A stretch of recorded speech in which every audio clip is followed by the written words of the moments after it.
Olá amigos, tudo bem? Esse é mais um episódio do Review. Hoje a gente fala sobre as marcas mais valiosas do Brasil. Fiquem comigo que a gente já volta.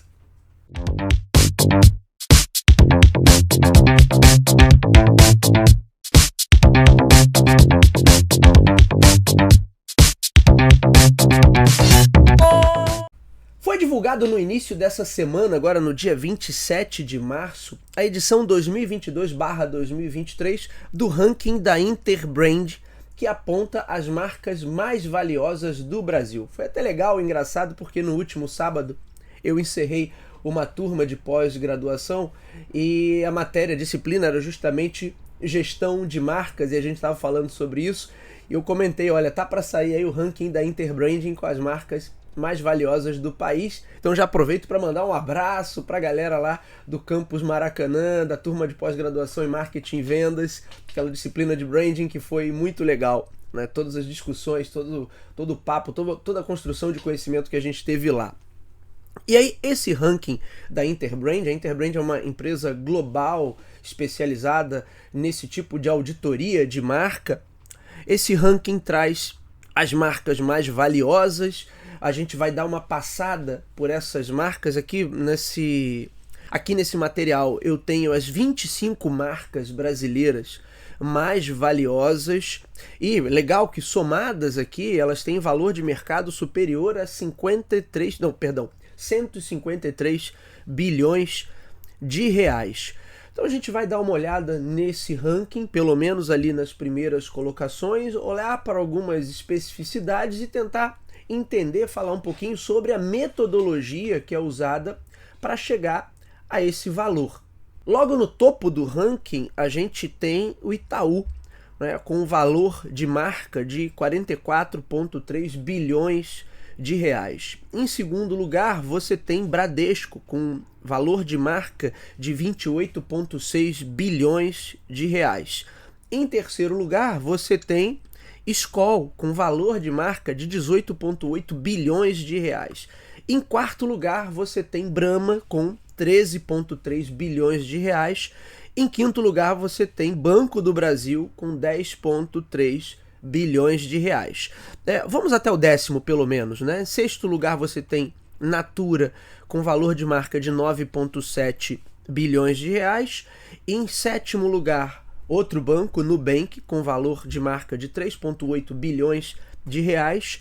Em oitavo lugar, você tem Magalu, com 3,5 bilhões de reais.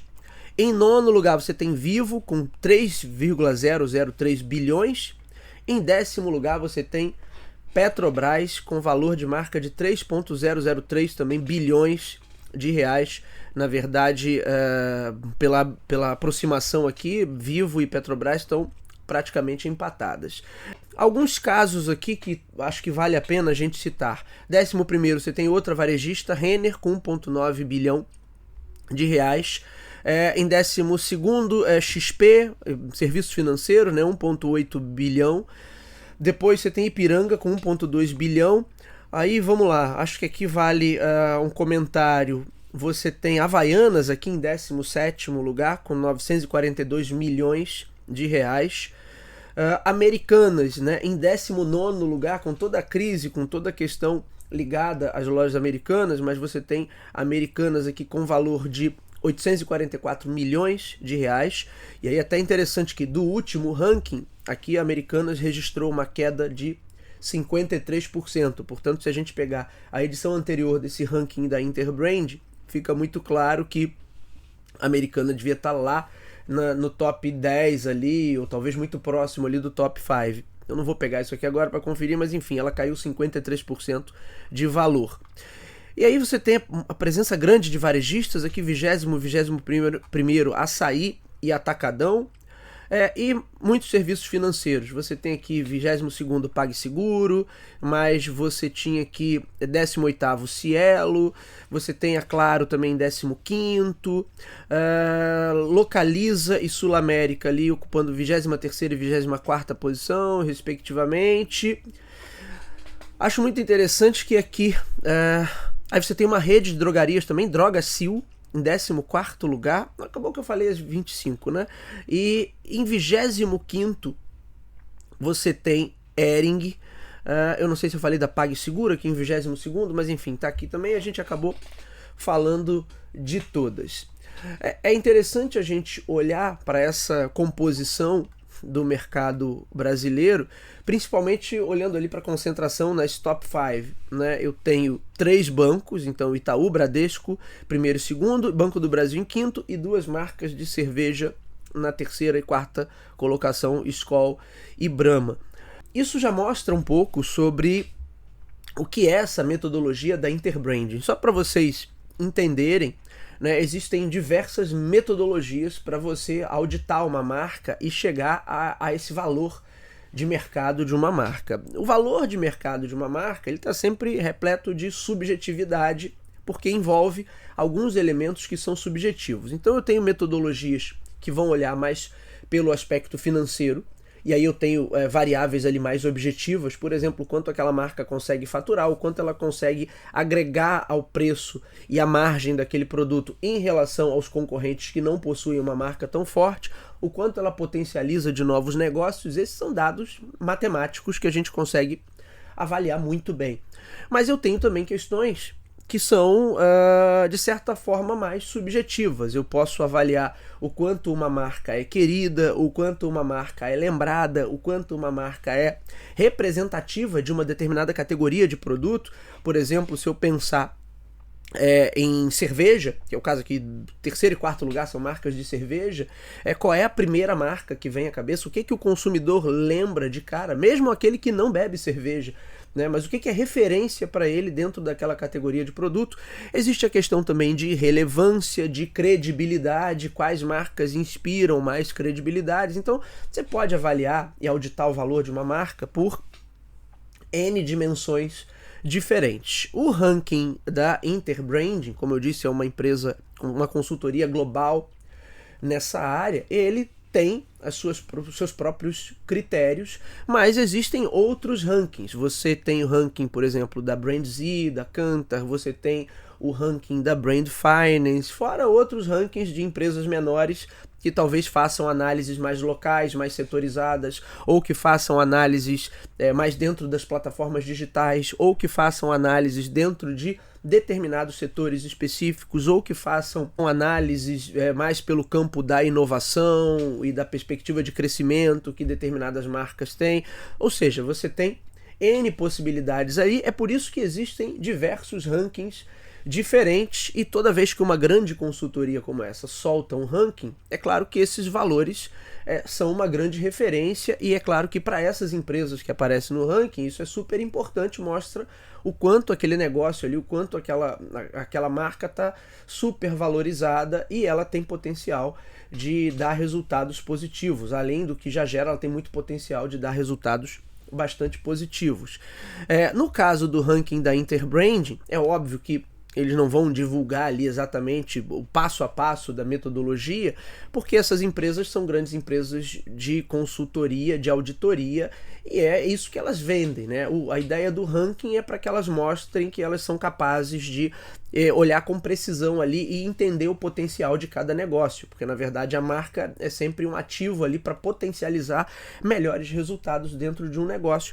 Portanto, é isso que eles vendem. Logo, eles não divulgam abertamente essa metodologia, olha, faça isso, faça aquilo para chegar a esse valor. Eles não vão mostrar esse cálculo em detalhes. Eles mostram ali, em linhas gerais, o que é que eles levam em consideração para chegar a esses valores. Ah, Bruno, quer dizer que se alguém for comprar uma dessas marcas vai pagar exatamente esse valor? Não, aí é uma questão de negociação. Certamente esses valores aqui vão ser usados como referência. Inclusive é interessante a gente lembrar que existem essas metodologias dessas grandes empresas de consultoria, existem metodologias que são acadêmicas, que são metodologias desenvolvidas dentro da academia e que, por assim dizer, são abertas, são, vamos dizer assim, na linguagem tecnológica, são open source, qualquer um pode pegar, entender como aquela metodologia funciona e aí aplicar no seu próprio negócio ou na sua área de atuação. Mas a gente tem essas metodologias dessas grandes marcas que obviamente são mais fechadinhas, elas não vão divulgar, é claro, dar a receita do bolo ali de como elas chegam a esses valores.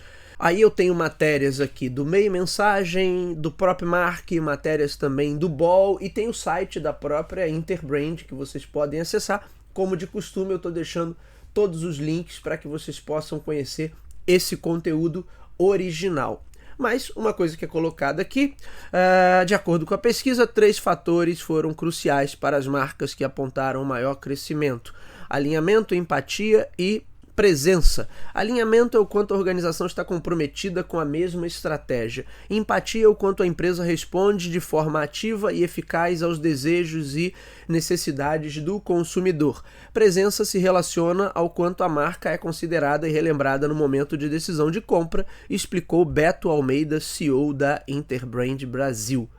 Uma outra informação aqui também sobre a metodologia, né? O ranking da Interbrand é realizado desde 2001, foi elaborado com base em metodologia desenvolvida em parceria com a London School of Economics. Foram entrevistadas 1.100 pessoas, sendo homens e mulheres de todo o Brasil, acima de 15 anos, pertencentes às classes A, B e C. E aí, de novo, né, eles não entram em muitos detalhes dessa metodologia, mas ela usa a mesma metodologia que é aplicada também no seu ranking de marcas globais, que avalia performance financeira, papel daquela marca e força daquela marca. Ou seja, o papel está ligado à influência que aquela marca gera na escolha do consumidor. E a força da marca está ligada a ela ser capaz de comandar um preço premium e ser uma espécie de liderança dentro daquela categoria de produto. E aí o que fica muito claro é que aqui está muito focada no poder financeiro e na capacidade que essas empresas, por serem muito grandes, por movimentarem muito dinheiro, de fazer muita comunicação e ter muita presença. E é até engraçado porque a gente tem dessas 25 marcas aqui, muitas prestadoras de serviços financeiros, muitos bancos. É até curioso aqui no top 5 do ranking, quer dizer, o brasileiro se endivida e perde dinheiro para os bancos e depois ele vai beber cerveja, né? Porque do top 5, 3 são bancos e 2 são marcas de cerveja. Tirando isso, você tem grandes redes varejistas, porque são essas as grandes empresas que predominam do nosso mercado. Você tem grandes redes prestadoras de serviço, se a gente pensar varejo e banco, são prestações de serviço. Eu tenho marcas de telefonia também, então eu tenho pelo menos aqui 2, deixa eu ver, Vivo e Claro. Eu tenho uma rede varejista aqui de drogaria, eu tenho mais serviços financeiros, eu tenho a Petrobras. Não é exatamente uma marca de bens de consumo que seja querida, né? Nossa, que adoraria ter produtos da Petrobras. Então você tem muitos prestadores de serviço, você tem aqui poucas marcas, na verdade, que seriam de bens de consumo direto para o consumidor. A gente tem Skol e Brahma, obviamente. Aí eu tenho em 6º lugar Natura, muito legal. Eu tenho aqui Havaianas em 17º e eu tenho Hering na 25ª colocação. O resto são grandes prestadoras de serviços, são seguradoras, são redes varejistas, são serviços financeiros, são bancos de varejo e acho que é só isso, se resume a isso a lista das 25 marcas mais poderosas. Isso é muito emblemático porque mostra o que é mais forte na nossa economia. Né? A gente não tem grandes marcas de bens de consumo direto, a gente não tem grandes marcas de tecnologia, a gente não tem grandes marcas ligadas à inovação, a gente não tem muita coisa nesse sentido. O que a gente tem e o que dá dinheiro aqui, com certeza, aí banco, né? Então das 25 posições são 1, 2, 3, 4, 5, 6, 7 empresas aqui, pelo menos, se eu não pulei nenhuma, 7 empresas ligadas a serviços financeiros. Obviamente o que dá dinheiro também aqui é vender combustível, então você tem Petrobras, Ipiranga, e obviamente o que dá muito dinheiro aqui são outras prestações de serviço em rede. Você tem telefônicas, você tem grandes redes varejistas nesse ranking. Um ponto que certamente não fica muito em evidência nesse ranking da Interbrand é o quanto essas marcas possuem afinidade ali, ou geram afinidade junto aos seus consumidores. Com certeza se leva mais em consideração a força e o apelo publicitário que essas marcas têm associada à movimentação econômica que elas são capazes de gerar. Então eu duvido que marcas como Itaú, Bradesco e Banco do Brasil, por mais que sejam marcas extremamente conhecidas, que elas gerem tanta empatia e tanta afinidade por parte do público. Eu acredito que seja justamente o contrário. Marcas, principalmente desses bancos de varejo, não estejam entre as preferidas do consumidor brasileiro. Essa relação com os bancos, obviamente, não é boa. É uma relação de dependência e muitas vezes uma relação por uma perspectiva negativa ali, de você ficar preso a um banco, devendo a um banco, uma relação quase parasitária em relação à nossa economia, como deve funcionar uma economia de fato. Talvez o único banco que fuja um pouquinho dessa lógica, e por isso ele cresceu também muito rápido, seja Nubank, que está aí numa 7ª posição, cresceu 9% em relação ao ranking do ano passado. E você tem outro questionamento também, Petrobras. Eu duvido que a Petrobras gere toda essa empatia do público brasileiro, sabe? É bem questionável isso. Então é claro que nessa metodologia leva-se mais em consideração capacidade de fluxo financeiro e a capacidade de fazer muita publicidade. São os pontos. E aí realmente a marca é mais lembrada, mais vista, ok. Se ela é mais querida ou não, aí a gente teria que possivelmente aplicar outros métodos, outras mecânicas para entender essa relação de admiração do consumidor em relação a muitas dessas marcas que são colocadas aqui. É Claro e Vivo também, Telefônicas, não são necessariamente um exemplo de admiração no nosso mercado. A maioria das pessoas usa porque não tem jeito, ou usa elas ou não tem como ter telefone no Brasil. Mas que elas são exemplos, prestadoras de um serviço maravilhoso, também é bastante questionável. Então eu estou fazendo essa breve análise só para vocês entenderem que cada tipo de ranking trabalha por uma perspectiva. Obviamente, alguns são mais focados, vão dar mais peso para o aspecto financeiro, outros vão dar mais peso ao aspecto ou ao apelo à dimensão publicitária, outros vão dar mais apelo a esse vínculo, esse relacionamento criado junto ao consumidor e a capacidade de estabelecer vínculos afetivos duradouros. Portanto, eu tenho critérios que são mais objetivos, dependendo da metodologia, eu vou ter critérios que são mais subjetivos, dependendo também dessa metodologia. Bruno, qual é a melhor metodologia? Qual é o melhor critério? Não existe resposta para isso. São mecânicas diferentes que vão levar a resultados diferentes. É por isso, inclusive, que no caso de marcas brasileiras, a gente talvez não veja muito essa diferença porque não tem tantos rankings que olham especificamente para as marcas aqui do nosso país. Mas se a gente pegar rankings globais, você tem pelo menos 3 ou 4 rankings aí principais, que eles todo ano divulgam seus relatórios, e as marcas aparecem, normalmente as mesmas marcas aparecem em todos esses rankings, mas em posições diferentes, com valores estabelecidos ali diferentes. Por quê? Porque são metodologias diferentes também para fazer esse tipo de análise. Acho que um ponto também é importante, porque antigamente saía o ranking das marcas cariocas mais queridas, as marcas mais queridas do carioca. Eu não sei se ainda tem esse ranking, depois eu vou pesquisar aqui, se for o caso a gente faz até um vídeo sobre isso. E às vezes você tem marcas que são super tradicionais, que são muito conhecidas, que são, de certa maneira, se tornaram ali parte de algum elemento cultural daquela região, mas que, olhando pela perspectiva financeira, aquelas marcas não valem absolutamente nada. Se a gente pegar um exemplo que eu dei até em sala para a turma, né, o Biscoito Globo, que para quem é do Rio de Janeiro é quase um ícone cultural, ali, aquele biscoitinho de polvilho que se vende na praia, né, tem ali todo um apelo para aspectos culturais muito contundentes aqui do Rio de Janeiro. E, no entanto, enquanto empresa, não é algo, não é exatamente o que a gente chamaria de um excelente negócio, de algo que movimenta muito dinheiro, de algo que, nossa, olha o potencial disso aqui, né? Não é. No entanto, é uma marca extremamente conhecida e extremamente querida, porque está atrelada a essa cultura aqui do Rio de Janeiro. Portanto, vejam como a gente pode avaliar o poder de uma marca por diversas dimensões diferentes.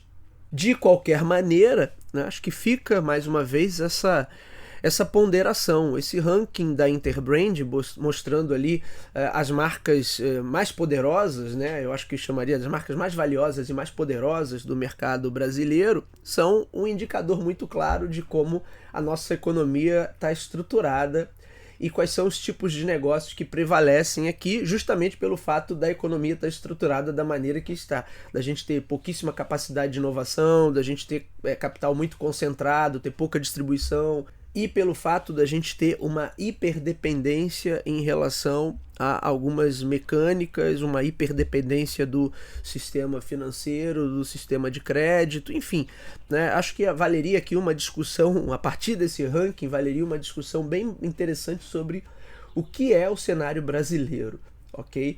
Mas aí isso a gente deixa para uma próxima ocasião. Nosso objetivo aqui era basicamente falar desse ranking. É isso, meus amigos, esse foi o comentário da semana. Nos vemos na próxima. Até lá!